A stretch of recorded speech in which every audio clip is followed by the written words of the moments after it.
சென்னை அடுத்த மாங்காடு அருகே outer ring road சாலையில் ரீல்ஸ் மோகத்தால் விபத்து ஏற்பட்ட நிலையில் ஒருவரின் மண்டை உடைந்திருக்கிறது. அது குறித்த அண்மை செய்தியை நாம் பார்க்கிறோம். வண்டலூர் மீஞ்சூர் வெளிவட்ட சாலையில் பைக்கில் சென்ற இளைஞர்கள் ரீல்ஸ் மோகத்தால் விபத்தில் சிக்கியிருப்பதை அண்மை செய்திகளாக பார்க்கக்கூடிய நிலையில் விவரங்களை நம்முடைய செய்தியாளர் ஜெய்ஹரீஷ் வழங்க நாம் கேட்கலாம்.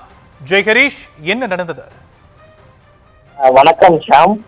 திருவள்ளூரை சேர்ந்தவர்கள் சாய் மற்றும் தனுஷ் இருவரும் விலை உயர்ந்த ஹெல்மெட் வாங்குவதற்காக வண்டலூரில் உள்ள இருசக்கர வாகனத்தில் வண்டலூர் மீஞ்சூர் வெளிவட்ட சாலையில் சென்று கொண்டிருந்தனர். அப்போது மலையம்பாக்கம் அருகே சென்று கொண்டிருந்த போது முன்னால் சென்ற இருசக்கர வாகனத்தின் மீது மோதியதில் 3 பேரும் கீழே விழுந்துள்ளனர். இதில் கீழே விழுந்தவர்களை காப்பாற்ற வந்த கார்த்திக் மீது பிலிப் என்பவர் ஓட்டி வந்த இருசக்கர வாகனம் மோதியதில் 5க்கும் மேற்பட்டோர் காயமடைந்துள்ளனர். மேலும் காயமடைந்த 5 பேரும் பூந்தமல்லி உள்ள அரசு மருத்துவமனையில் அழைக்கப்பட்டு சிகிச்சை பெற்று வருகின்றனர். மேலும் இதில் 3 வாகனங்கள் சேதமடைந்து இருசக்கர வாகனத்தில் ரீல்ஸ் எடுத்தபடி சென்ற நிலையில் இருசக்கர வாகனம் மீது விபத்தில் ஏற்படுத்தி சிக்கிய சம்பவம் அதிர்ச்சியை ஏற்படுத்தியுள்ளது.